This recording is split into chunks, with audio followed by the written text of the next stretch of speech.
Nodhio machielo nyakorom gajuanga harwaki machiegni chendo mara men pinta iprayo koda uchiel dueno mara uchiel gana rio prayo ko adek wa ikoni mathodhia makawuono kabende ng'eyo ni ka enda men piny wantiere kod kidienje ariyo mokwongo wakelo ni weche manyien mago motuche pacho ka mago mag siasa kabende wantiere gi mago motendre bende kod weche go motendre gi chik mar omenda mabende koro oketie chik bange ten piny Kenya William Ruto kete koke kaka koro bro bedo chike pacho ka wabro nyisi kaka obro beda hinya kotendre kod yuto mar oganda jo Kenya kod pek mar ngima nyakorom gajuanga kidieny mar ariyo mar chendo ne mar rameny pinya ang'nwa gombaka kanyo gi Perpetua Ayanga ka entiere e county ma Kisumu.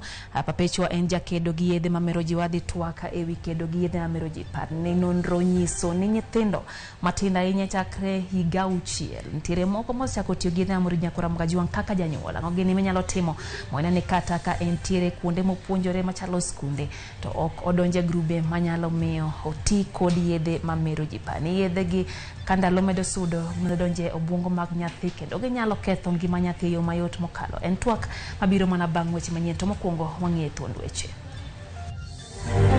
Senators dhi nyime gi twak ewi paro mar golo jalup gavana ma Siaya William Oduol bang' komiti mar od bura no podho ni thiche oko. Jo Kenya koro nyaka ikrene chakruok mar jugo sur mamalo ne moko kuom mwandu bang' jatend piny Kenya podho chik manyien mar omenda. Kweth jodongo mamanyo ker manyien mar Luo koro yango ni jodongo aboro osechwalo kwayo mar laro komno.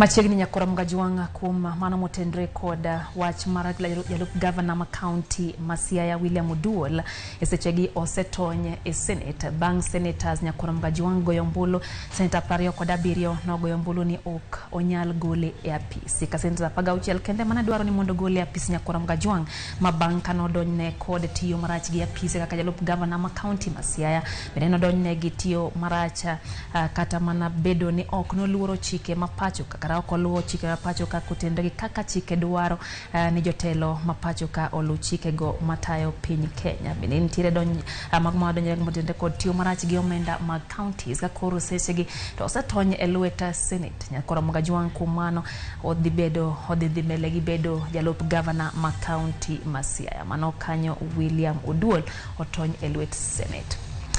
Kwa mbele nyakorom gajuanga wayudo ni piny owacho mar Kenya Kwanza kod dwaro mondo jo boda boda mapacho ka odonje riwruoge mag saga kaka okang' mar bero lwasi mar tijgi. Jatend piny Kenya William Ruto singo keto sekta mar boda boda e rang'iny mamalo maneno ni oloko ngima rawere mantiere sekta no. Ka jafwambo marwa Eric Owengalero piny owacho bende keto maino mare eneno ni masira mag apaya ma ikelo kod boda boda otieki e pacho ka. Tend Kenya Kwanza koro lero ni yo makende mar konyo sekta mar boda boda en ni ka gidonjo e riwruoge mag saga kaka okang' maneno ni gibedo gi yo mayot maloko ngimagi mana ka jo Kenya mamoko. Ili pia tuweke nidhamu kwa watu wa boda boda. Hatutaki biashara ambayo inafanyika kiholela na hatutaki biashara ambayo wakora na wahuni wanaweza kuingilia waharibu biashara ya watu wengi na imeharibiwa na watu wachache. Lazima kila mtu vile tulikubaliana, kila mtu awe kwenye sako. Na mimi nataka tuelewane. Hakuna mtu atalazimishwa kuwa kwa sako yeyote. Hakuna mtu lazimishwe ati lazima ukue kwa sako fulani. Na hatutaki ati sako iwe ni mahali ya mtu kuambiwa ili uingie kwa hii sako lazima utoe pesa fulani. Hapana. Na ili kuweza kufikia hapo Mheshimiwa Rais, kama vile ulishatushauri hapo kando, hapo awali, tunataka kuhakikisha kwamba kila boda rider akue kwa sako fulani. Tutafikiana na county governments ya kwamba itakuwa ni watu wangapi kwa kila sako, minimum ya watu wangapi, na tutahakikisha hawa wote wanakuwa registered kwa county zao. Kalore kod piny owacho donjo e saga e yo mabiro konyo jo apiko yudo chenro mag sirikal yo mayot kendo tieko achiedh nade magikalo e kinde ka kinde. Magino yangre seche mane sidha yanga chenro mar miyo japiko kuma mar thieth kata NHIF. Hii cover ambayo unapata leo, kama wewe ni mwanamume uko na familia, uko na mke na watoto, mke akitaka kujifungua hii cover itamsaidia. Watoto wakigonjeka hii cover itawasaidia. So it is not a personal property peke yako. Tafadhali hakikisha dependents wako wote umeweka kwa hii cover. Na hiyo card vile mulisikia hapa waziri Nakhumicha akisema, hiyo card sio yako peke yako, ni yako, mke wako na watoto. Kalore gi piny owacho higa mokalo jopiny mathoth ne owito ngimagi e masira mag apaya ka wuodhe mag apiko gine moko mane okelo lal mar ngima ji. Thoe ma osekel gi apiko juko ji ma itumo ka wuotho gi tiendgi, ji ma iting'o e apiko kod joriemb apiko. Jatend piny William Ruto nosingo ni jo apiko duto nyaka yud lony madwarore mar tiyo tijgi. Tuweze kuhakikisha ya kwamba watu wanaoendesha pikipiki ya bodaboda, wanaofanya biashara ya bodaboda wako na training na wako na leseni, so that we can reduce on accidents, on deaths, on injuries.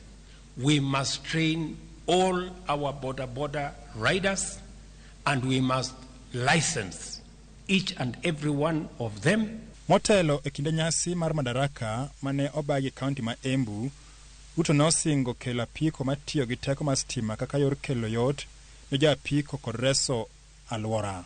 Unajua siku ile uliongea kwa Embu, mtandao iliwaka.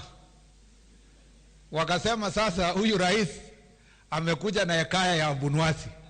Itawezekanaje tukue na motorcycle ya stima? Wewe mheshimiwa rais, wa Kenya wengi hawajui kwamba tayari tuko na motorcycles karibu 1000 ambayo ni ya stima yenye inafanya kazi tayari. Kufikia tarehe 1 Septemba vile nilitangaza kule Embu, tutakuwa tumeagiza na zitakuwa zimefika hapa bodaboda 10,000 ya kwanza, ambaye ni bodaboda ambaye itakuwa inatumia stima. First 10,000 will be here. 100,000 will be in Kenya by December. Kako kang mar keto ikruok makende e sekta mar bodaboda Thuruka, piny owacho koro ringo mano ni gikelo jo bodaboda duto ma Thuruka kamoro achiel, kendo mano ni jogo mabiro bedo e sekta ni gibedo jogo maluwo chike madwarore e Thuruka. Eric Owenga, Ramogi TV, Nairobi. Kodhi mbele nyakoro mgajuang William Oduonyo tony bang' od bura mar Senate wito kodwaro mar od bura mar Siaya mar thiche oko e apisi. Senators 27 Ramoni Oduol okowinjore ogole apisi ka senators 16 mane ogoyo ombulu mar puodho gol mare e apisi. Motelo ne ombulu makmo nyakoro mgajuang kamiti moyiedhi od bura ne rikose puodho ni gol Oduol e apisno bang' nonro mane gitimo. MCAs Masiaya yande githicho oko kara yande othicho oko Oduol kagiwacho ni notiyo marach gi apise kod weche mibadhi. Seche gi nyakoro mgajuang watudo achiel kachiel gi jafom mar Walter Nyambaka kantiere Senate mondo omiyo nyiswa ni to chal nade Senate kanyo. Walter oimore nyiswa ni tang'o gini madhi mbele Senate kutenre kod tonya mabende koro jalup governor ma county Masiaya William Oduol otony godo e Senate odhiambo makawuono. Lydia, mana kaki tiket manyikoro mogino en ni jalup governor William Oduol otony lwet senators kendo pod biro dhi nyime mar bedo apisi kaka jalup governor. Mano okang' mokaw kod senators ma ogo ombulu ma owuok jogo masiro thiche oko ne gin kwan mar chopo 16 to jogo mane siro mondo mi obed apisi ne chopo 27. Senators golu ombulu e yo manyasani kokalo e mbui to kod mago maching ombulu mane okelo kanyakla jo od bura senators goendo machopo 39. Kidi baka mago jata chenro mag twak od bura Senator Amason Kingi ogolo ng'eto moket kod manono tok duto ombulu kendo kalo paro ni okir oko temo thicho oko jalup governor William Oduol e chenro mare ne ochwal kod MCS. Motelo manoendo kata tok manotimore en ni nyaka chop seche gendi e od bura kaendi senators mowuok Siaya MCS mowuok mag Siaya nochopo kae mar biro luwo chenro no kachiel kendo loso kod ute ma ofomo kaendi kagilwa kata bed ni jalup gavana William Odul otonye lwet Senate gibiro dhi nyime kod manyo yore moko mag tich oko kapod odhi nyime kod chenro mar chenro manyiso tiyo godo modhi ataro mag chike kendo kagiloso migosi otiato gi seche joloni neno mane gichwalo nyim kamiti no nyongo kamiti no endo kendo kamiti no owiye gi dola achiel mar ni gavana tich oko mak mana ni gima gineno e dier od bura mar Senate en kalore kit kaka chal mar siasa bet pacho kani kata kamano William Odul mabende oloso kod ute mar fwambo dakika moko mokalo gi to moro mokalo kendo bende nyiso ilo mare koluwo ni biro dhi mondo koro manya ni kwe kinde kod gavana masani James Agri Bob Orengo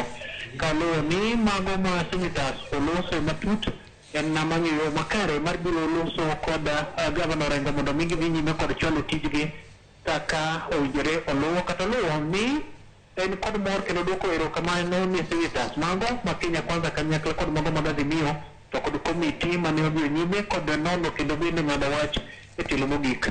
Mane kaka weche chalo kaendi ka nyaka chop sechegi koro en mana mor gi ilo ne johera mag Odul ka MCS to pedol nyono ni gibiro kawo okang' machielo mar tich oko to nono oko loko kido ma giluwo ni ne omiyo gichako chenro mar thinyo oko Lydia. Erokamano na Walter Nyambaga kuom report ma kamano kendo koro ler en ni jalup gavana Masiaya William Odul Nyakuram Gajwang koro dhi medo bedo jalup gavana bang' tony e lwet Senate kutenre kod mago manodonje gi MCAs ma county Masiaya kutenre gi tiyo marach gi apisi mare tiyo marach gi omenda kachiel gi tiyo marach bende kata rem luwo chike matayo telo ma pachuka. Kwa dhi mbele ne jatenda piny Kenya William Ruto omako chung' motegno ni okobi dok chien e dwaro mare mano mar keto tim chik mar omenda ma higani. Ruto lero ni kata kamano weche mag ng'anyo ma ichano bang' gi Azimio la Umoja One Kenya Alliance gi ogai mar riwruogno Raila Odinga ok bi mone tiyo tije kaka jatend piny Kenya. Bende olero ni oseketo kenge mabeyo ma bende biro duoko nengo mar ngima chien e pachoka.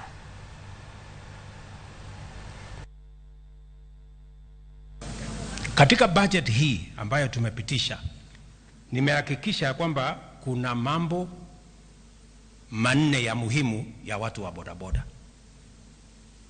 Kwanza, nimesema import duty kwa ile completely knock down kit, ile bodaboda ambayo inakuja kutengenezwa, ile inakuja kama parts, tunakuja kuassemble hapa. Kumekuwa na import duty ya 35%. Hiyo import duty tumeteremusha mpaka 10% kulingana na ile ya East Africa mzima, ili bei ya bodaboda ikuje chini na tuzilete hizo knockdown kids tuanze kuassemble hapa Kenya. Tumeondoa vile vile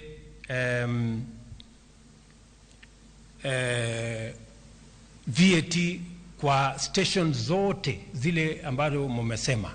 We are also eliminating VAT on all infrastructure around charging stations ambazo sasa we are going to roll out.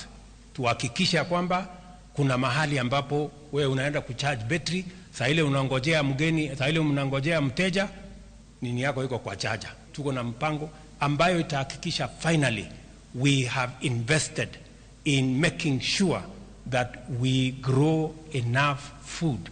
We have a plan on how to enhance food production in its big spectrum so that we can reduce the cost of living, reduce the cost of food, and manage our country better. Na nimewaambia wale marafiki zangu wengine, hata uweke sufuria kwa kichwa mara ngapi ama siku ngapi, bei ya chakula iweze kupungua.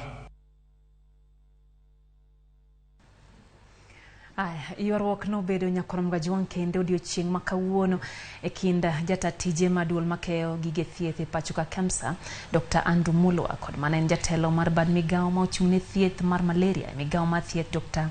Ahmedin Omar e wi orak kata tenda mar nyiewo nede mane piny Kenya owito oko. Kaka jotomoni lero no jotelo ariyogo ne ochopo nyim komiti mar Senate marango weche thieth kama ne odaye dhog gipo ni Imedo ni kradipo ni imieno gi kod mibadhi no mane omiyo Kenya owito rak manede mane ochiw kod riwruok mar Global Fund. You too must come out and one must honor or take responsibility for.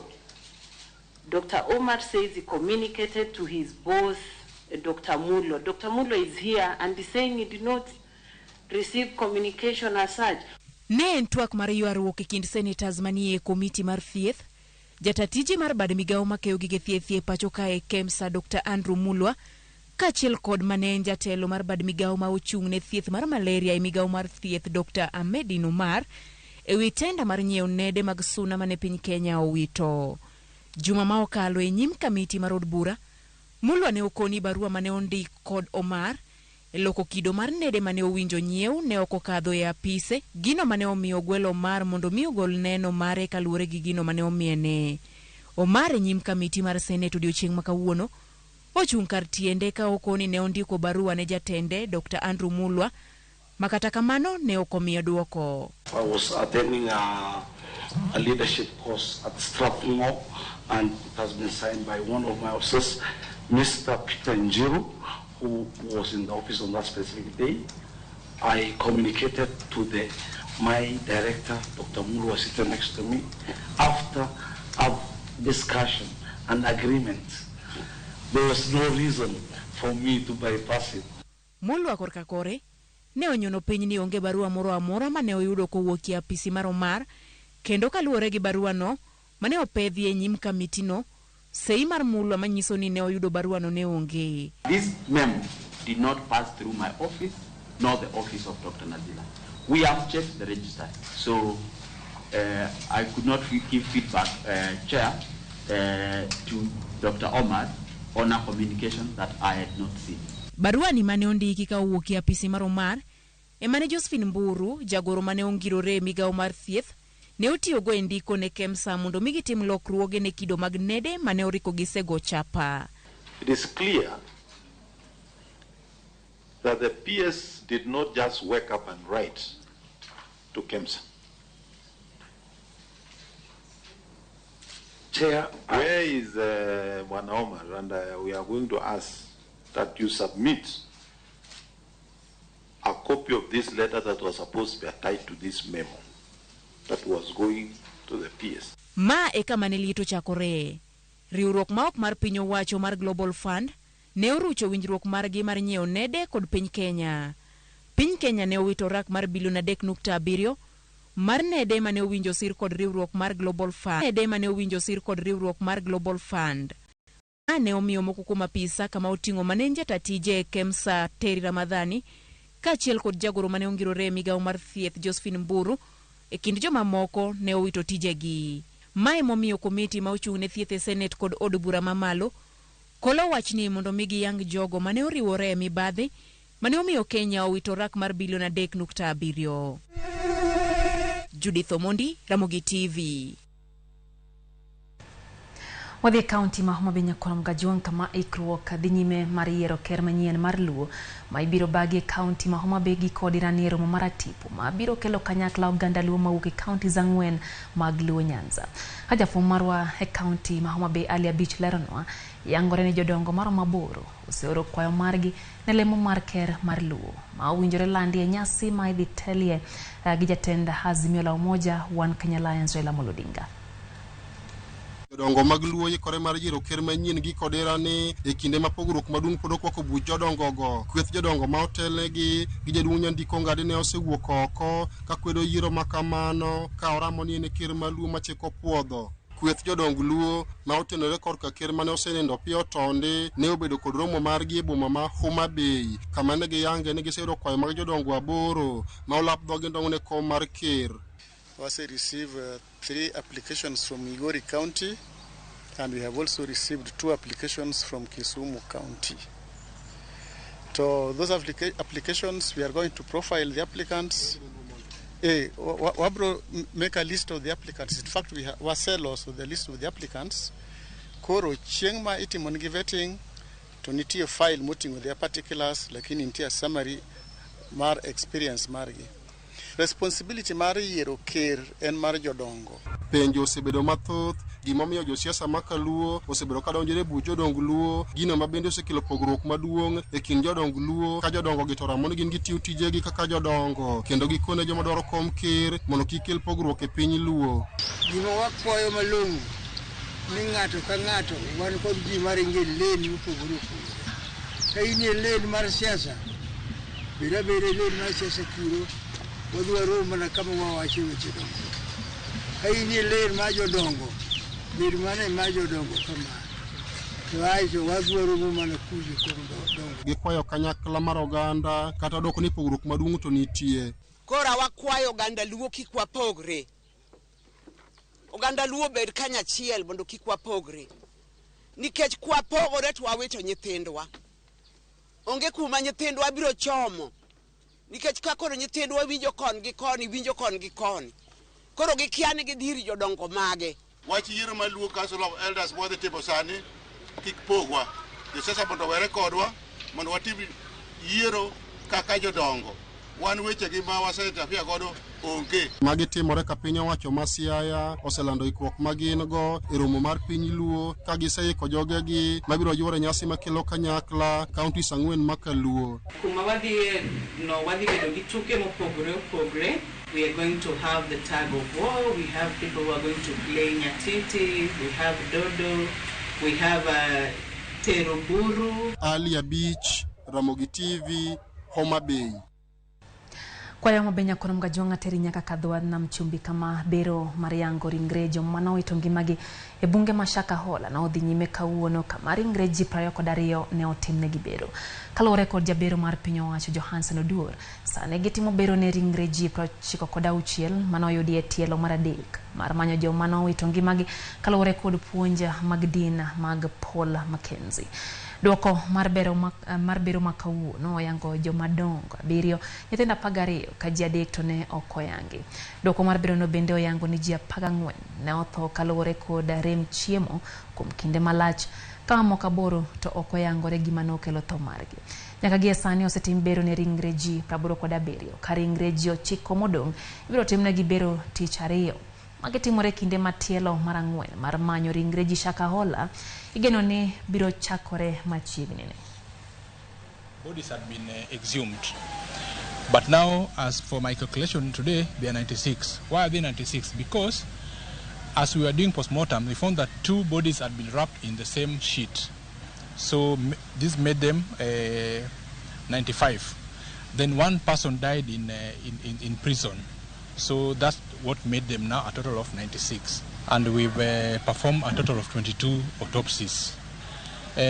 Of these 22 autopsies, by age, 7 of them were male, while 7 of them were adults, while 12 were children, and 2 we are unable to establish the age. As per gender, we found that females made a total of 22, while males were 8, and 2 of them we were unable to establish the gender due to the decomposition. Most of them were starvation, because we found that 14 of them were starvation, while 8 were unascertained because of the decomposition also. Finally, as per level of deterioration, all of them, 22, were severely decomposed. So they were very decomposed, I think because of the duration of time which have taken by the time they died up to today. So far we've performed a total of 87 postmortem in this phase. We are remaining with 9 postmortems, which we are going to complete tomorrow. Koromga jong report no mo tendregi nondo madhi mbele Shakahola tirwa yo moko ka ndeka prayo ko dario bangsa chila midhiambo chendo endamany piny harwa ko pachika cha kara kamano kapok kwa yo nya koromga jong anga kwany moko matena odhiambo janamba kapio jaseme wacho ni waparne jatan piny Kenya William Ruto ne othiana to min ng'anyo to biro ay mano ko tendre kod weche mano gol jatelo no odhiambo ramo ni nyaka gidhi ging'any kendo. Polo Nyango kantiere Ralingo Asembo wacho ni eno poyo Ramogi TV kuom wechego ma wakelo. Kata kamano wacho ni piny owacho mar Kenya Kwanza opari ngima mar japiny mawinjo matek seche kaluwore gi meto mar osuru bende koro kete chik odiochieng' ma kawuono.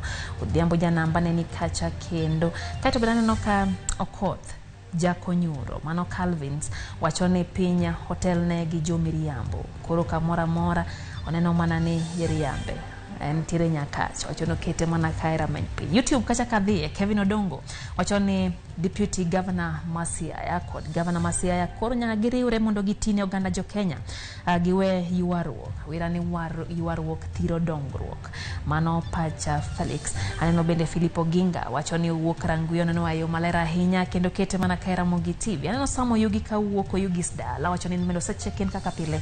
Dave Robert aneni kacha kaya kendo be bende wacho ni ntiere kodwa e chendone. Aneno kanyo kinyi kan tiere Eldoret mano Jamigori wacho no chiko iteyo makare ilunga ni Aruga Isaac. Aneno bende Dr. Brian Ayako nyara menye pinyere maler Strathmore University kanyo ikete mana kanya kora mgojongo yo matin kwa duogo pulo tiere kod mathoth chendo ni mara menye piny med kete mana kaira Ramogi TV.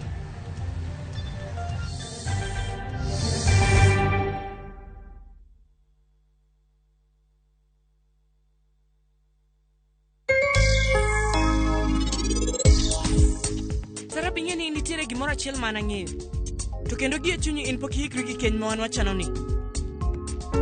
Sarap kik itim nikech in, akwayi ni tim atima nikech param.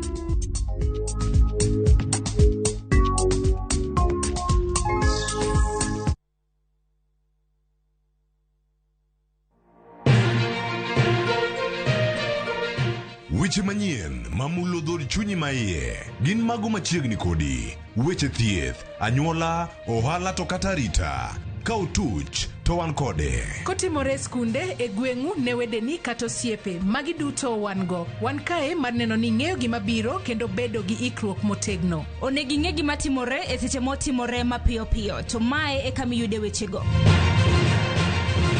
Nikech Kenya en marwa waduto to Ramogi TV en odwa. To kendo wantie iye kanyakla achiel kaka onagi. Ma en rupiny kod mbaka oromo. E Ramogi TV. Sud machiegni mondo wago mbaka.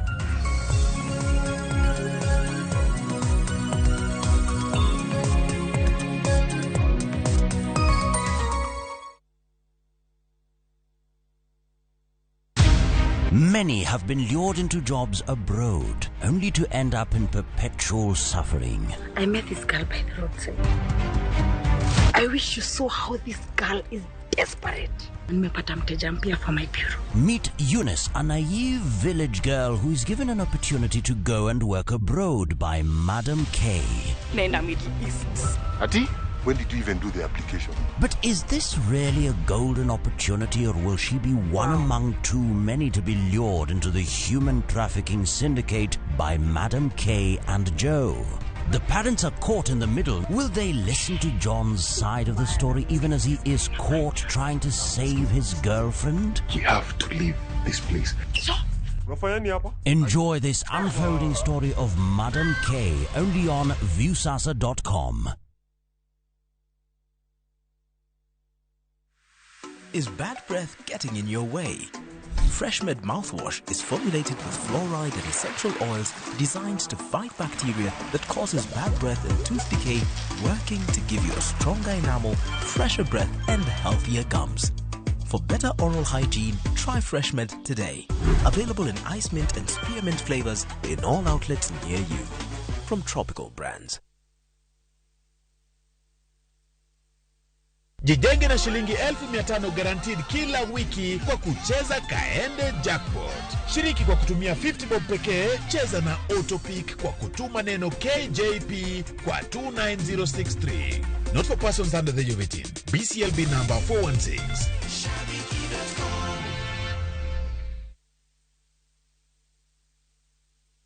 Sasa unaweza jishikia sachet fresh ya Blue Band Original gramu 15 ni 10 bob tu, halafu ya gramu 30 ni 20 bob pekee. Blue Band, jishikie size poa kwa bei fiti.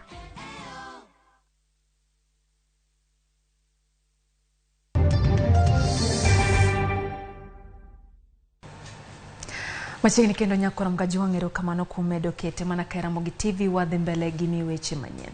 Nonro mar duol mar nakada yangone nyaka nyithindo ma johigni 6 donjore tiyo gi yedhe mamero ji. Riwruoge makedo ne ngima oganda kaachiel gi migepe mag piny owacho mago makedo gi yedhe ma ok opuodhi kod mago mawilo paro okwa oganda mondo mi okaw okang' madewo ngimagi giwegi. James Okoth noyuore nyasi mar hingo odiechieng' jiwo lwenj kedo gi yedhe mamero ji kendo losonwa ripodno e yo machal kod ma. Joma mine no ting'o kata oboke ni joma chuo gin long lilo ok gikonygi nikech gimer chakre gokinyi nyaka gokinyi moro makalo cha. Kong'o gi ndawa pod otelo e kind yedhe mawilo paro ka atamalo mar rowere mayudore e kind higni 6 gi 11 osechako tiyo gi yedhe mawilo paro kendo kwand gi medo idho kinde ka kinde. E seche ma alwora ma Nyanza en namba 4 e lai mag alwora ma oganda tiye gi yedhe gi. Ma en kaluwore gi nonro mar duol mar nakada ma ochung'ne kedo gi yedhe mamero ji. Yedhe ma sana ji tiyogo en kong'o kaachiel kod ndawa, gima kizungu wacho ni tobacco. To kowe mano area wa Manyanza kakai kalure kod nonro ne wan namba 4 at 11.4%. To bende kalure kod nonro ni higa matin mogik ma nonro nyisowa en na nyathi matin ma jahigni 6 bende yudo ka koro osegatiyo kod yath ama kata kod kong'o ingimane. To sana higa ma average age nene nonro ni oyudo ne en higa mar 11 years. Alwora ma onge arita bolo ting' kaka jonyuol kod dang'ni mar paro kaluwore gi pek mar ngima e kind mamoko e moko kuom weche mamiyo kwan rowere matiyo gi yedhe gi medo idho. Alwora mwadake miyo yowere tiyo gi gik mamerogi. Mar ariyo wanyawacho ni jonyuol kokao thuolo mar bet gi nyithindgi momiyo iyudo kaka wan rowere wayudre ka watiyo gi yedhe mamerowa. Koro instead of finding ways of dealing with these things in a proper way like seeking psychological services, the youth decide to indulge in alcohol, bang. Ma ema omiyo ikwayo oganda mondo okaw okang' mar rito ngimagi giwegi kendo oti machiegni gi migepe makedo gi tiyo marach mag yedhe maloko paro kaka yo mar thiro kata duoko piny tiyo marach mag yedhe gi. Wariwre uru departments machielo e sirikal, jo county government, civil society organization, churches, community mondo wahakikisha ni wachiwo puonj kendo watayo nyithiwa matindo tindo mondo kik gidonji itiyo marach, kik gidonji tiyo kod kong'o kaachiel kod yedhi manya ketho ngimagi. E kinde manoro nitie ni kwan rowere matiyo gi yedhe maloko paro medo idho. Migawo mar arita e bade mar loch nanga to medo puoyo okenge mar ruodhi e kedo gi oganda maloko ohand yedhe gi e kor gwenge kendo jiwo gi mar timo ne joma oyud gi ketho hocho kalure ni ok nyal twe ji duto moyud gi ketho. We cannot have everybody put in prison. We do not have the capacity. We also encourage counseling. E nyasi makama e boma ma Mombasa, gavana ma kaunti no ne oywak ni jotend siasa kuom koso jiwo okenge mag lwenj kedo gi yedhe mamero ji kendo kwayo piny owacho mondo omed jiwo okenge mag pedho joma loko ohand yedhe maloko paro. Ni lazima wanasiasa hawa ambao kwamba wenye kuathirika kuweka tofauti zetu za kisiasa, kuweka tofauti zetu zote kando, tuseme ya kuwa tunaenda msafara pamoja. Yedhe mamero ji okodeo hik ng'ato, chutho to yedhe go ketho ngima ji e yore mopogore. Omiyo ikwayo oganda mondo we akwede kendo okony e reso ngima mag ji ma yedhe mamero ji ketho ngimagi. James Okoth, Ramogi TV. Koram gajwang parni mano ema dibedo kuku kata thoro mar wach e twak dibedo go mana thuolo machuok bang' ma kwarango yedhe go mamero ji kabende wadhi twak kata gi Perpetua Yanga achiel kachiel koya e kaunti ma Kisumu twak mabiro mana thuolo machuok bang' manya koram gajwang. Kwadhi mbele jatend piny Kenya William Ruto oketo koke paro mar chik mar omenda kama koro keto paro no kaka chik makoro biro tie pacho ka kabende oketo koke budget manyien mabiro neno ni oganda jo Kenya odoke ofuke gi kaka yor medo kwan mar osuru e pacho ka. Okang' mar puodho chik no nyiso ni kochak tarik 1 dwe manyien jopiny nyalo chako winjo pek kaluwore gi osuru ma idhi chak juogi e moko kuom mwandu ohala kod osara e thurka. Chik manyien makoro biro tie pacho ka bang' jatend piny Kenya William Ruto keto koke kendo puodho kenge manyien mag choko osuru. Okang' makama koro nyiso ni jo Kenya nyaka ikre ne osuru madhi medore moko kuom mwandu ohala to kod ewi osara mag jotich e kind mamoko. Kata odoko ni ng'uro osebedo kantiere kind jo Kenya wi pek mar moko kuom chike manyien mag osuru, sirikal mar Ruto to oseramo ni mano e yo mar reso chuny ma pacho ka kasane gimanyo choko osuru mabiro konyo e loyo dwach budget maromo $3.6 trillion machako tie ayanga tarik 1 dwe manyien. Moko kuom chike ma igeno ni nyalo chako tich mapiyo kochakre tarik 1 dwe manyien oriwo koda ka osuru ma omedi ewi nengo mauta makoro idhi juogi osuru maromo 16% kowuok e 8% mayande ijuogo kuom lita ka lita. Medruok mar nengo mauta kelo luoro ne sectors mamoko ma ogeno kuom modhi ga chwalo tijegi ma en ranyisi ni mwandu mawuok e sectors go bende kidek medore mapiyo kochakore juma manyien. Ma en ranyisi ni bech mwandu mawuok e sector go bende kidek medore mapiyo kochakore juma manyien. Jotije ma ondiki kendo chamo osara bende ni kod kibaji ni mar ng'eto ma idhi juogi e osara igeno ni dhi chako tiyo dwe manyien. Ng'eto ma osebed ka igo e koko en mano mar 1.5% ma ijuogo ka itere agulu mar gedo mar udi mago manengo gi oyueyo. Piny owacho yande olando ni geto gero udi ma kwan gi ok tin ne 200,000 kokalo e agulu no. Duol machoko osuru e pacho ka KRA igeno ni dhi chako keto e tim ng'eto mar osuru kuom joket lendo e mbui osuru ma idhi juogi 5%. Jopiny omedo golo ywak gi e wi chikno kar doko ni jatend piny Kenya William Ruto osepuodhe kendo koro ochako tich ayanga. Jotije mag kojolo maromo 29 mawachore ni piny owacho mar kaunti ma Migori nochunge tich ochwalo ng'ur margi e doho mar jotich ma Kisumu ka giwacho ni ochunggi e tich e tok chik. Jotije go wacho ni ochunggi ni e tich koda dhok ma onge kata gini onge oboke mora mora malero gima omiyo ogolgi e tich kamano. Bende ng'ur ni oseket jomoko mondo mi oti kuonde mane gitie. Giwacho ni okang' ma okaw kod piny owacho mar kaunti ya Migori mar chungo gi tich otim e tok chike mathurka.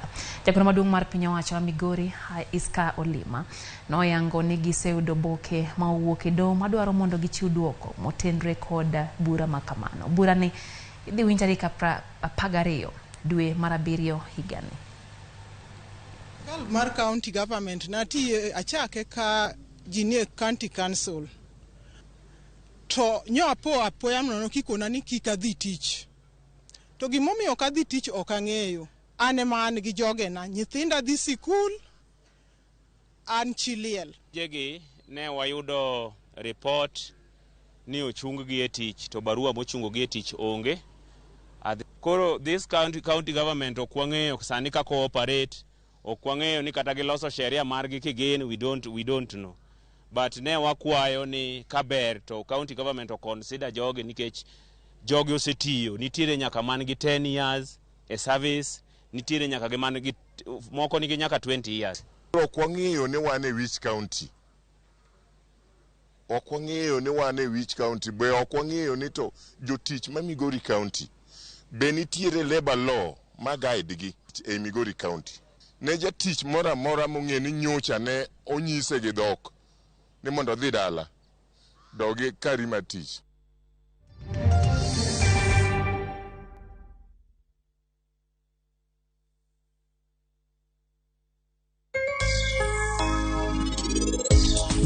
Wadhi yoro, wadhi mako kulwat gi nyithinde.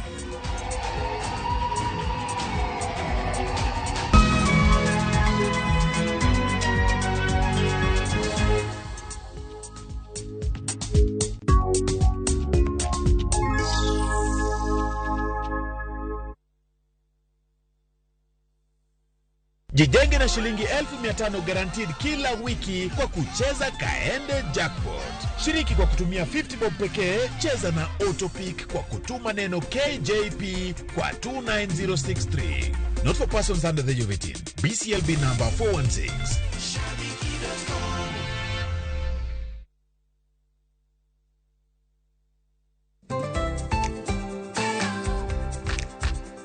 Ng'ama miyo ong'eyo ber mar tim makare kaka math mokinyi manigi ndhadhu kendo milimili kod Blue Band pile ka pile opong'e gi omega 3 kod omega 6 gi teko madwarore.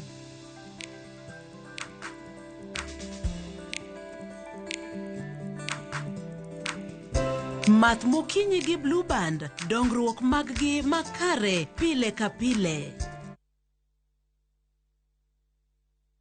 Royal Mabati Limited waseyepo Kisumu City. Wan kod mabati marang'iny mare ni malo, otegno, nengone yot kendo gore piny. Yud ber mag offers ma wan godo mag gauge 30 kido mar profiles gi siling 388 kuom mita. Roman tile gi siling 621 kuom mita. Stone coated tiles madhi gi siling 725 kende kuom pisa achiel, kanyakla gi nengo mogore piny mar chumbe witado kido mag light gauge steel trusses. Funde duto nyalo limo bedewa Mamanjit House mayudore Accra Street, apaya ma Paul Mboya. Gochie nono 722 638 383 mondo kelni nono maonge chudo kuom seche 72.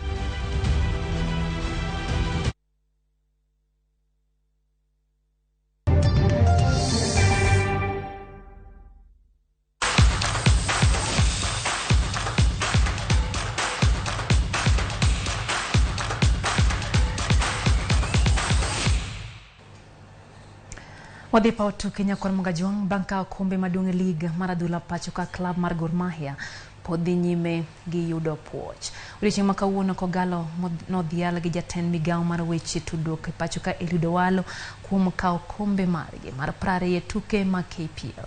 Owalo nochiwo mich mar shillings milion 3 ne club mar Gor Mahia ka kuom pesa na jotugo noyudo shillings milion 1. Owalo nojiwo club mar Gor Mahia mondo mi otim ikruok machon ka gigeto tuke mag CAF Champions League. Kora jatugo mar Gor Mahia Gad Matthews bende nobedo jagol moloyo gonde matin e tuke ma KPL. Ojiwo johera ma Kogalo mondo mi odhi nyime gi siro timno ka gigeto timo maber e tuke mag pinje Afrika. Yes, we'll keep that also idea because it's 20 times.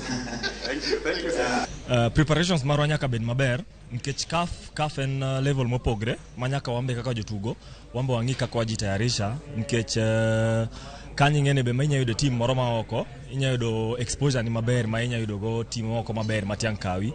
Neno kasi yeso walo chako program maber makantie apa no bro dhi nyime kode mar jiwo jowa branches mang'eny mondo be ni biro support jokogalo kata ken siling achiel otongla achiel to timo tembo jiwo jowa mondo bed pamoja gibiro mondo gibigine tuke. I think when we had breakfast at the Serena Hotel I did state that we will work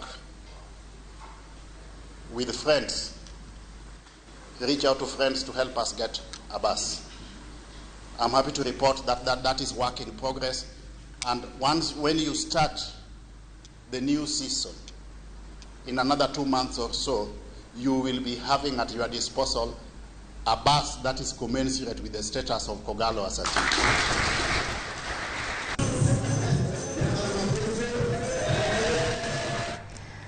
Podomedo oro ote mag puochi pak ne Kogalo luongo ni won timbe. Kora mga jong wadhi mbele tim ma jopuonja mawuok e sub county mar Achonyo East County ma Homa Bay magin joloch tuke mag jopuonj sekondar ma higa ne mano bagi gi riwruok makendo na tero mag jopuonj sekondar Kupet e bade ma Homa Bay. Tukego maidendo ni Kupet Homa Bay County Tournament noyo timbe aboro mag jopuonj mag sekondar sub counties aboro kuom sub counties 9 mayudre county ma Homa Bay. Elap tuke mantiere mbari ma Tomboya e boma ma Homa Bay. Jagoro mar Kupet County ma Homa Bay Steven Yogo nolero ni tukego biro bedo kadhi nyime higa ka higa kendo geto kelo kanyakla jopuonj mag secondary county no.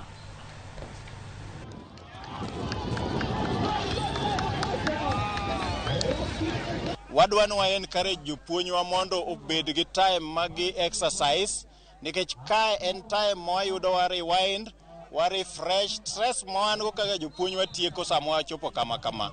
Gini kelo riwruok ma jopuonj waromo kendo wang'ere.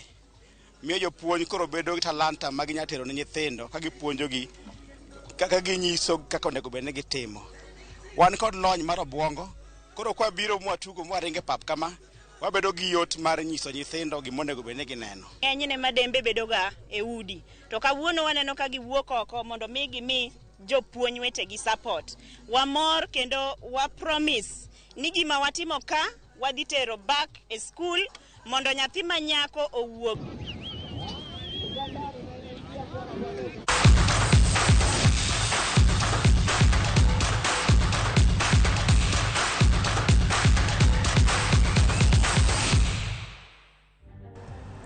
Korom Gajonga kana singo watieko kidieny mokwongo mar chenro mar many piny kaito koro wayo matin to kapok wayueyo ya nyisi kaka weche dhi bedo. Papechwa e kaunti ma Kisumu oimore ayanga iriyo nade.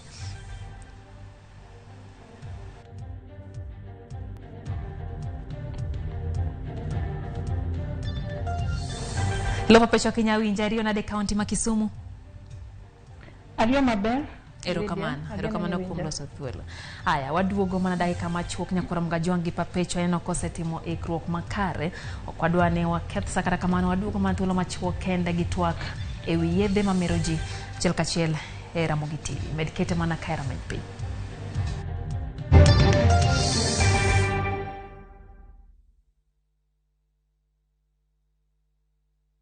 Weche Ibambe na View Travel. Masai Mara or Amboseli from 14K, Savo or Samburu from 24K, Mombasa, Diani or Malindi from 14K. Self-drive deals from 3K, Dubai and Zanzibar from 560 USD, Mauritius or Seychelles from 1000 USD. South Africa and Thailand from 1,080 USD, Malaysia, Singapore and Egypt from 1,200 USD, and Maldives and Santorini from 2,000 USD. Call 0703 254 254 for bookings. Moluor Gavana ma Kisumu County, Professor Nyang'nyong'o, ni kod mor malando ne weg mwandu ni oruch oko ge tamalo 100 chudo mag gope gi nyinyo te ewi lope mayudre e county no. Kaw thuolo mar ng'uono mochiwni mondo itiek gopeni, ma kaw kamano tibo chulo gopeni go duto kendo nyalo kawni ondamo mar chik. Chop mana kod receipt mari mar deposit ir sub county revenue office mondo timni update mar data. Kaw thuolo mar ng'uono ni mondo geng' kuma nyalo betie.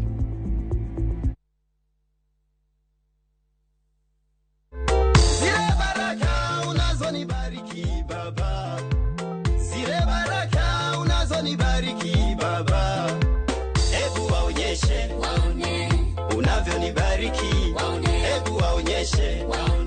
Kupata wimbo huu kama sikiza tuni yako ni rahisi sana. Bonyeza *811 *277#. Kumbuka, sikiza na Citizen ndio nyumbani kwa wasanii wote. From the slums of Lagos Island, we bring you the story of a young lottery operator, Dayo, and his girlfriend, Halima, who find themselves in the hands of a gangster, Innocent. Innocent wants to reap where he did not sow. I expect my money 2 weeks.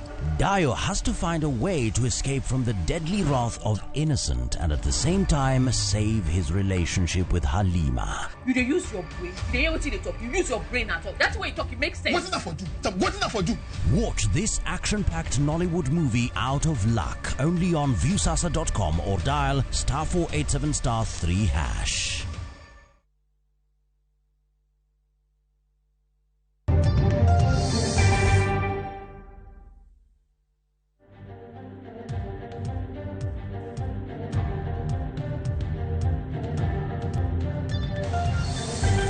Machiegni kendo Nyakoram Gajonga chenro endamany piny kidieny mar ariyo wadonje twak mar amany piny. Kabende dio makawuono wadwago mbaka mago motenre kod yedhe mamero ji. Report mogol gi nakada Nyakoram Gajonga nyiso wach mabende nyalo kao chuny oganda gi paro.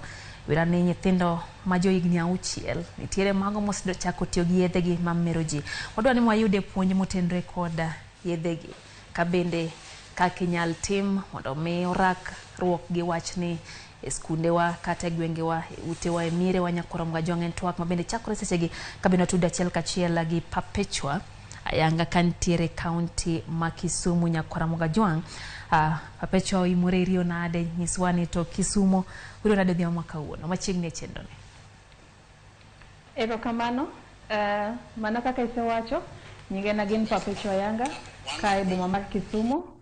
Kisumu okwe okaneno gima dikeroch kwe mora mora wan maber kendo odiochieng' obedo mano dich kabisa kendo maber kabisa.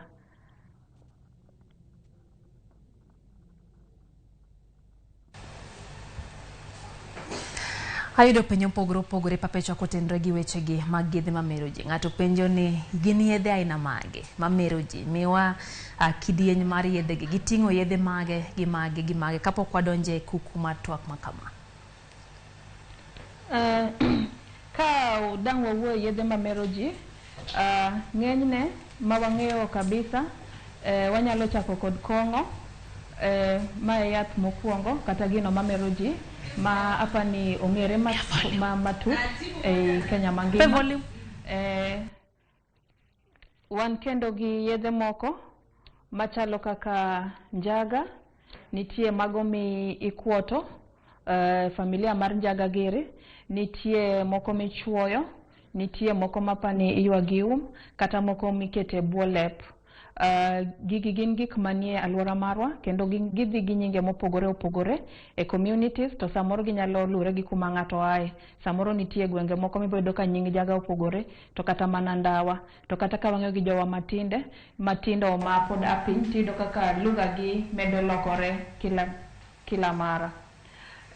Wachak waler ni riwruok mar Dental and Medical Board be wacho ni yedhe te kata makami miyo waistal gin gi potential kata mana ginyalo chopo okang' ma ng'ato nyalo tiyo kodgi e yo marach. Gin mako mong'ere kaka prescription medicine to nitie okang' makoro kochope to chako lokre yath manyalo mero ng'ato. Omiyo yedhe te kata kizungu wacho ni all drugs gin gi potential kata okang' makochope to nyalo mero ng'ato. Erokamano. Perpetua nonrono bende nyiso ni nitiere medruok e tiyo kod yedhe mamero ji ahinya to kiweyo mago mag osiptal magi ma bende koro nyaka rawere matindo donje ma bende koro kelo lokruok kit kaka giparo. Nyiswa ni tang'o ma dibed ni timore wera ni waneno ka nitiere sechegi ka oganda medo tiyo gi yedhe kendo kwan dhi malo mar jogo ma bende tiyo gi yedhe mamero ji e pacho ka. Erokamano Lydia. Mana kaka nitelo kiwacho cha migawo mar Nakada ma ene migawo ma sirikal oyango mondo ochiw puonj gi arita e pinywa nyicho golo report mano itime bang' higni 5 ka 5 to ka an wang'iyo report no en report monego beni ji duto kaka jo Kenya kata mana oganda mar onagi onego beni koro ng'eye kendo ng'eyo ni to wachomo kanye. Report no nyicho kelo buok malich ka nyicho wacho ni mana kaka ni wacho cha ni higa matin mogik manyathi kata mana rawera oseng'eyo weche mag yedhe mamero ji en higni 6. King'iyo gi report manogol higni 5 mokalo ne en higni 11. Omiyo king'iyo gi kuma koro wachope ni namba ni olwar. Higni 6 en nyathi ma ja grade 1. Gimoro kendo mane chak mondo wakete pachwa en ni ka wang'iyo rowere higni 15 nyaka 24 magi rowere ma pod nie sikunde upper primary, secondary kata mana gi sikunde mag tiegruok. Magi rowere ma pod manyo ngimagi. Nonro ni nyicho yango ni atamalo 13 ma en achiel kuom nyithindo 11 ma osechako tiyo gi yedhe mamero ji. Omiyo ma en gima onego bed ni makowa gi buok wan kaka joma dongo manigi tich kata gi ting' mar rito nyithindo alwora marwa nikech nyithindo gi ema kiny. To mana kaka ni penjo cha ang'o ma diket mondo nyithindo gi odonje timbe machalo kamae. E rowerewa e alwora marwa nitie gik ma sani koro waluongo ni risk factors. Magi gik maketo nyathi thuolo kata mana okete e risk kata mana chenro monyalo yudo godo nafas mondo donje gik makamae. Mokwongo kendo maduong' en age of first use kata gimidendo ni age of onset. Mae en umri matin mogik marawera kata mana nyathi kuongo rome kata bilo yedhe kata gik mamero jini. Nonro yango ni nyathi machako tiyo gi gigi kata mabilo gigi e higa matin mogik, thuolo mare mar bedo tiyo gi gigi e ngimane te bedo malo. Emomiyo wawacho ni ber mondo waduok kata waket mikakati manyalo miyo nyathi kik rom gi gini e alwora mare kata mana e ngima mare. Kech kiwinjo ni higni 6 maning'e ni nyathi makoro en gi thuolo mar tiyo gi yedhe gi muda mang'eny kabisa. Mar ariyo, gimomiyo age of onset no en gima nyaka koro wang'i mogik en ni ichaki ng'iyo ni to level mar nyathi kaka wang'iyo nyithindo gi develop e stage ka stage. Kaka pod otin no pod ok ong'eyo gik mang'eny, rieko ne pod ni piny, kendo en nyathi mayot mondo ng'ato wuondi, omiyo ok onyal ng'ado rieko en owuon ni otim ma kata ok otim ma. Machielo en gimiluongo ni family setup. Kitimo leadership kinyalo wuotho e alwora kaka wan watiyo gi nyithindo e buombe gi kata mane gwenge ma kaluo koni, to nyithindo biro koni ni kuma nokuongo nene kong'o kata kuma nokuongo bile kong'o nene ot mano mane babo weyo kata mane mama odie fridge kata mane sama ne giwuok oko e sherehe moro to noting'. Mae kuma nyathi kuongo interact gi kong'o. Omiyo seche ma itimo kama to kata king'iyo udewa matindo wagero gi iyudo ka samoro nitie nyaka ot migero nyaka gi baiye kacha. Din sami dhi tich ikia ka nyathi biro donjo ma biro yudo thuolo mondo bil gi makamae. Nyithindo bende nyisowa ni samoro kong'o ma ioro gi kod jonyuol mag gi samine ni ore gi chupa cham mar pi to mina pima kosepimone ouso matin kata samoro gilese mosetigogo gibilo. Omiyo mae gima kizungu dendo ni caregivers substance use. Gima ong'eyo ni nyithindo gineno jonyuol kaka role model kata jogo monego beni giluoro, gihero kendo ging'iyo tabia margi. Omiyo ka nyathi oneno gima baba timo kendo gima mama timo to wacho ni mae gima kare kendo mae gima osir. Omiyo yudo ka janyuol owito thuolo mare mar keto chik kata mana gimiluongo ni moral responsibility, nikech koro kata ka wang'i ng'ise to gimo ok onyal understand ni to ka in gini inti tiyo godo ere kaka gini dang bed gima rach. Mar ariyo be wachak wanyalo wacho en lack of kata mana parental neglect kata mana lack of adequate guardianship. Mae koso mwelekeo kata mana onge mar jonyuol. Samoro en gima notimore ni samoro janyuol achiel nowito ngimane kata mana samoro jonyuol gi duto nowito ngimagi. Omiyo yudo ka samoro nyithindo onge gi ng'at manyalo puonje wach monyalo, samoro ka mama nodong' kende kata samoro baba nodong' kende, koro yudo ka janyuol achiel modong' ni responsibility dok kuome matin kendo ok onyal kata yudo thuolo mar puonjo weche mang'eny. To kendo nitie kata jonyuol manitie tiyudo nikech wach mar dhi manyo rak kata mana tich, iyudo ka samoro nitie jonyuol manie buore Nairobi, nyithindo nie gweng', kata samoro en janyuol matiyo mabor kata mana oko mar pinywa kae, koro iyudo ka nyathi pod dong' gi janyuol achiel. Muda moro madino yude puonj kuom janyuol mare owito, omiyo odongo. Ang'o momiyo mae rach? Sama thuolo no oyudore kuom rawera kata mana ng'ama tin, to ing'e ni en to pod en gi penjo. Nyithindo gin jok ma puonjore, gidwaro ng'eyo, gin curious. Omiyo nafas ma thuolo ma obetni iyudo ka osiepene ma bro donjo kata mana gimiluongo ni peer pressure, obro penjo osiepene, obro donjo rowere jowetene, to bro miye puonj manie oko kacha. Machielo nyalo bedo gi, wanyalo wacho ni lack of social attachment. Samoro nyathini en gi familia, to samoro jonyuol gi mana kanwacho cha gin jonyuol machiegni kod nyathi, kata en nyathi moonge osiepe monyalo bet godo, koro yudo ka nyathi obedo ng'ama chalo ng'ama obedo abandon. Omiyo magi factors manyalo keto nyathi e yor machalo kamano. Waluongo magi ni the 3 big R's. Mano gin the 3 big risks. Mano kuongo en early age of onset, mar ariyo en family setup, to mar adek en lack of social attachment. Wanyalo wuoyo bende e genetic makeup. Ma en kaka dendi, kaka ilosori, kaluwo gi familia mari. Sasa midhie thieth iyudo ka daktari penji ni to tuo ma in go ni ene familia maru. Omiyo shida mar jogo ma tiyo gi kong'o kata mana mer malich miluongo ni addiction en tuo kendo science oseyange ni en tuo. Omiyo iyudo ka samoro ka ne nitie familia tiyudo ka nyathi ma e familia ma kamano chances mage kata thuolo mage mag tuo no make bedo mothulore gi malo. Omiyo ber mondo ka wan kwa e familia machalo kamano to ber mondo wang'e ni koro gini en gima ne ni anyuola marwa. Omiyo jogo matindo ma piny ma wanyalo keto mikakati ma wanyalo kono gi godo. To mara chielo be kendo gin environmental factors. Magi koro gin gik maonge control mar nyathi. Wanyalo wuoye poverty kata mana dhier. Iyudo ka sama ot iyudo ka yuto ni piny, iyudo ka jonyuol samoro bedo gi stress to tero gi e gik mamero jigi. Machielo en ni poverty kata dhier nyalo keto thuolo mar nyathi donje tich kapod otin kata gimiluongo ni early child labor.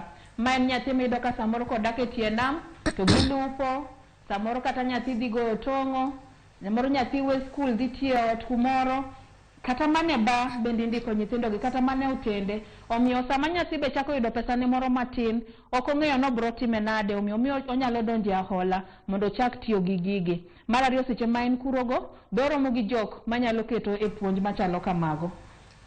Papecha winjo kiwacho machalo koro kamano. Dhi mbele matin. Factors moko be nitie machalo kaka gi samoro gender.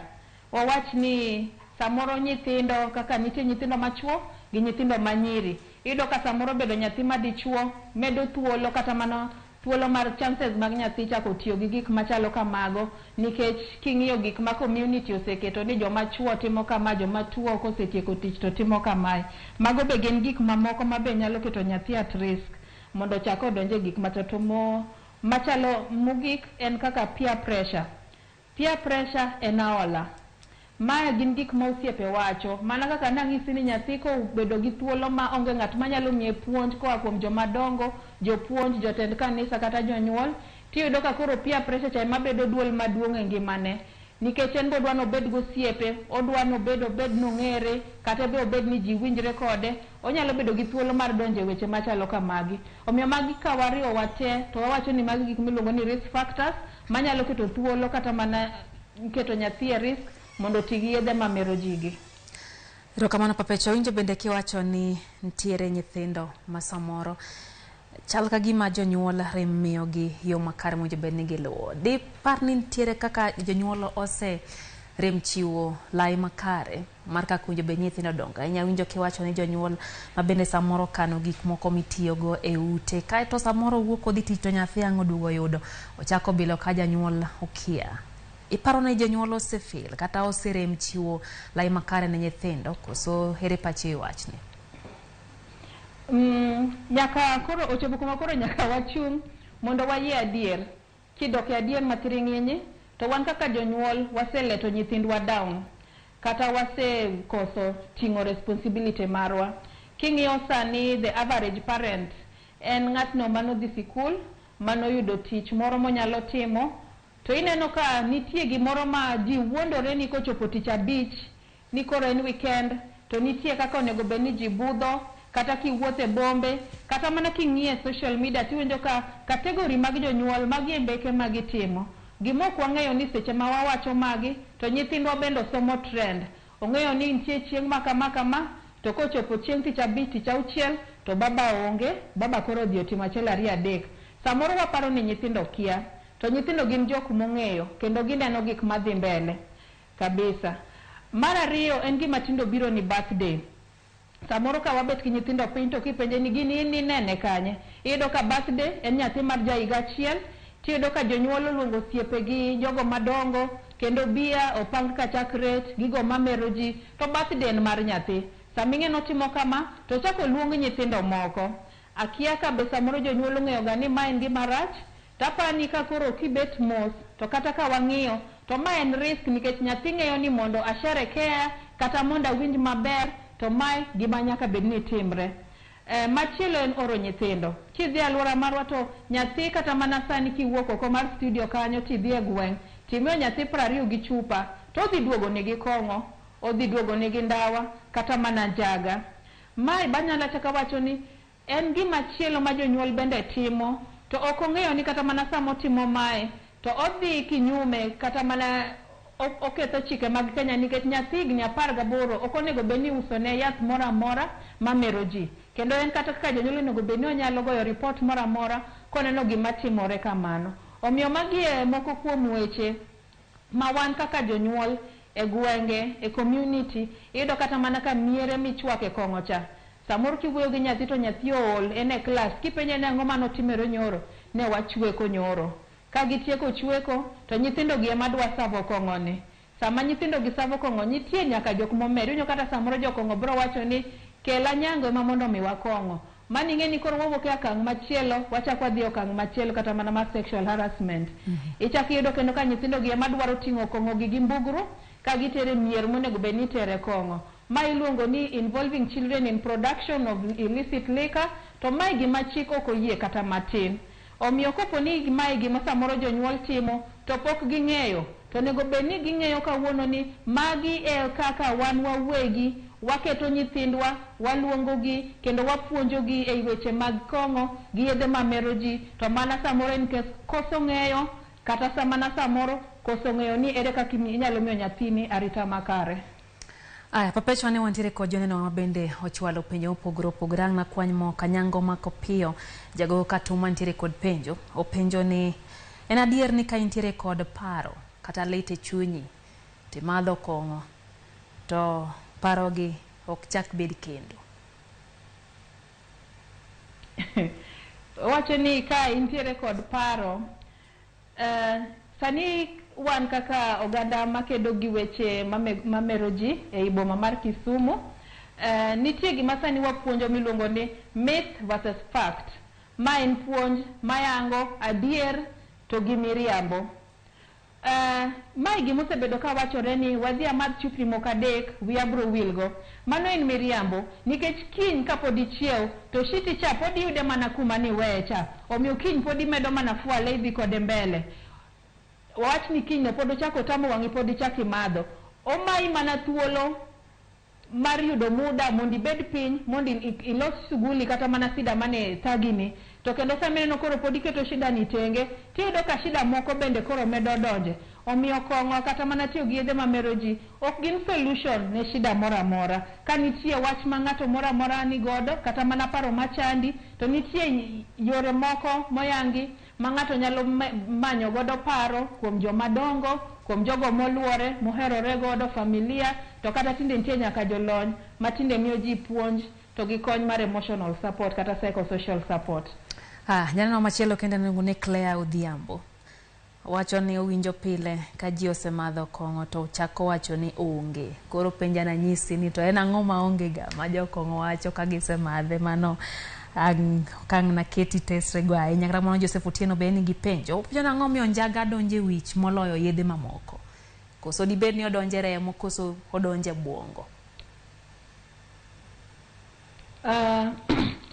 Ka wacho wach mar onge no, mae katikono mana nyathi ja klas achiel ni wuothe ka ng'a momer kata tim na drama kata ni timo drama to wadwa timo drama moro ng'at man momer, to onge mana kaka wacho no onge mantie. To samoro tinde wabet piny to wang'eyo ni adier sami se donjo wach kong'o gi yedhe mamero ji onge gi ber moro manyalo wuok e ngimani. Mane onge no, nikech en mana medo kelo matatizo, en mar kelo chandruok, mar rwako dhiere udi. Omiyo sami chako madhe no to onge biro beto mang'eny, nikech gimoro amora samoro kata mana familia biro weyi, koro in kendi. Omiyo onge no ng'eny ga kabisa. Wanyalo chako wuoyo ewi njaga. Nonro nyicho wacho ni kwan mar jogo ma madho kata makuoto njaga e Kenya sani romo 1 million.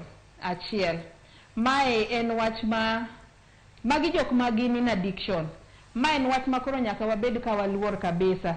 To achiel kuom wan kaka jolony gima waseyudo ni ewi njaga, kata nonro nyicho wacho ni jogo ma nyicho penj ni to ang'o momiyo ne giyiero njaga. To ng'eny gi wacho ni mae kalure gi weche ma samoro jotendwa kata mana jogo matayowa e pinywa kae wacho, kata mana ndalo mane ncha campaign odhi. Ok dang' awuoyo weche mang'eny mag siasa, lakini nyalo paro campaign ma nyicha wae wach njaga ni nyicho odwa hiadhore mang'eny.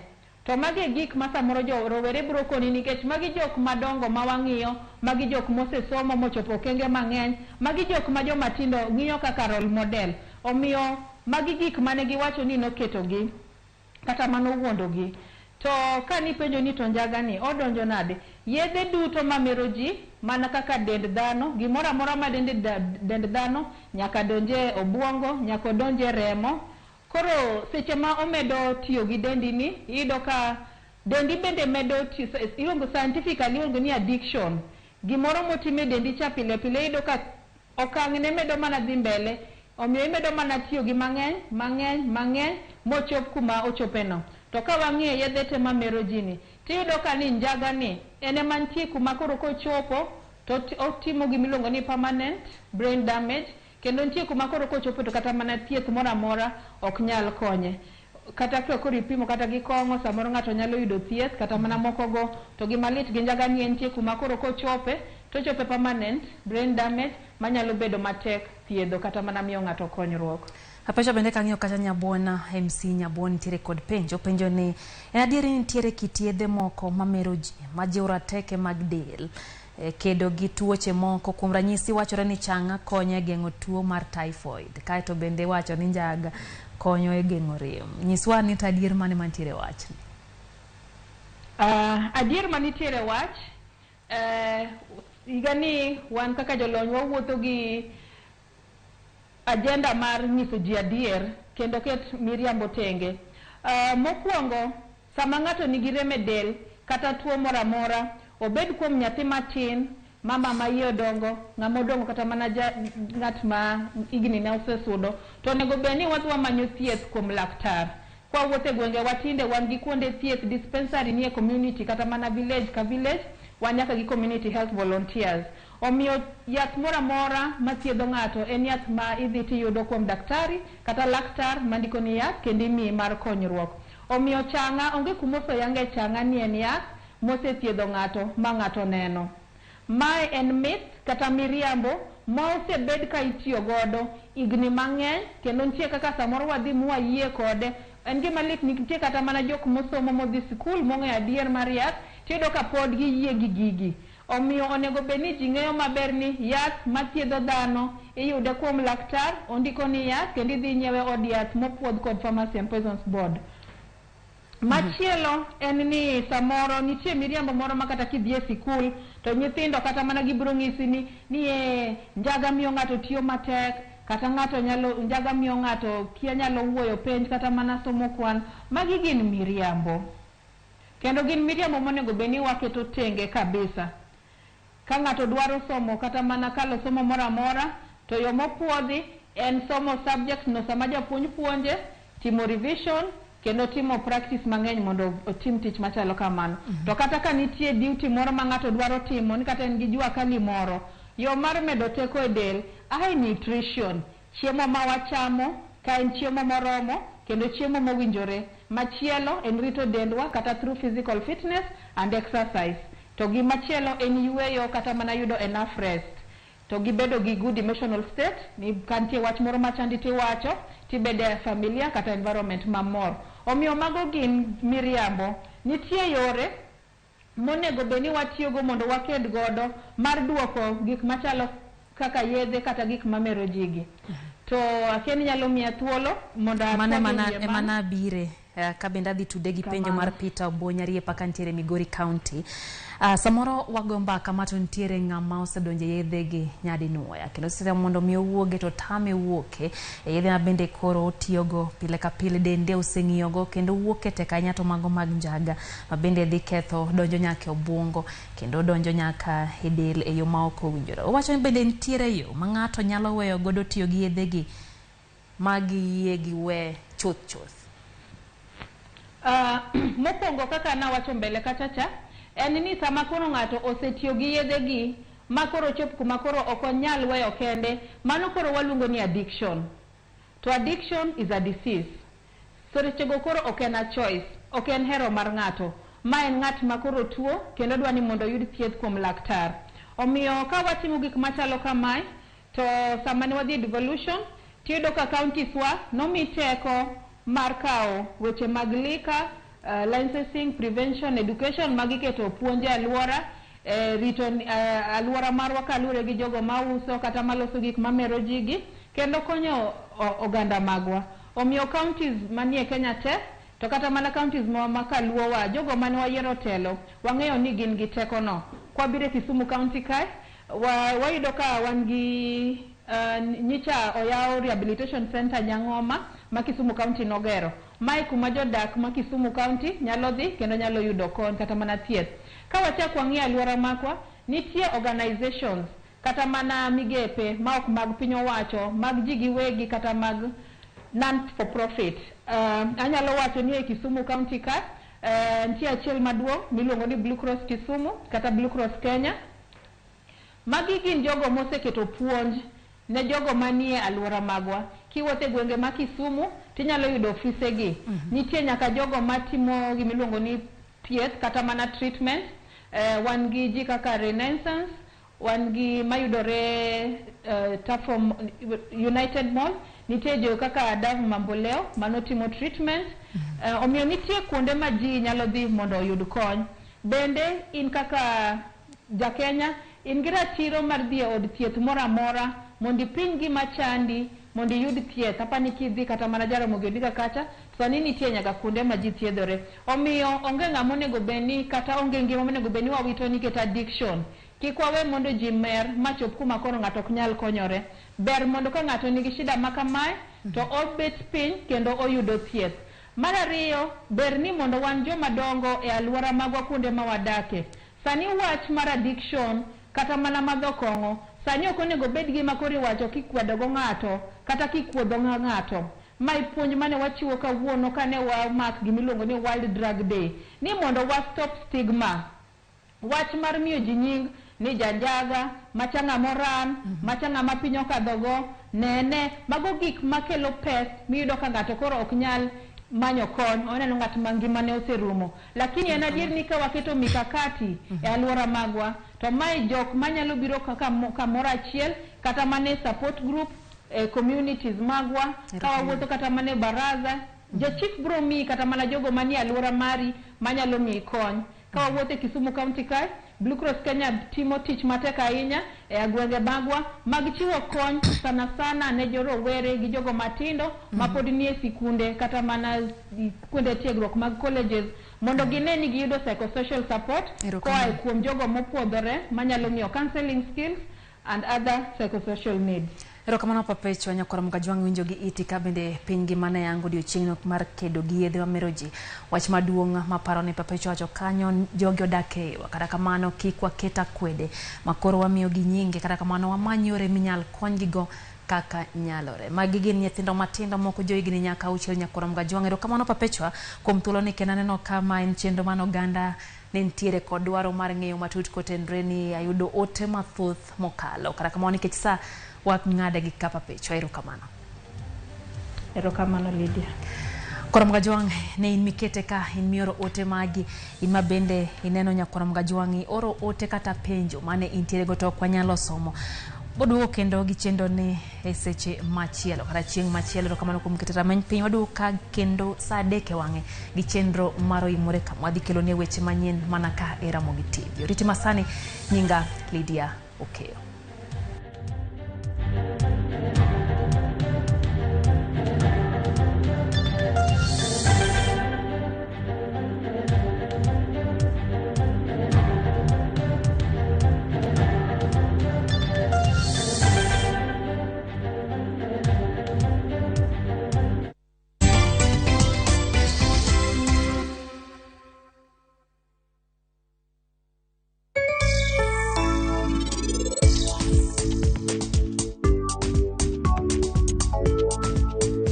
Money service imefika. Vuma ni wallet yako ya kurahisisha. Download Vuma app just like that. Ama join ukidial *844#8. Kutop up ni Visa au Mastercard. Pesa Vuma to Vuma ni free kutuma. Yo.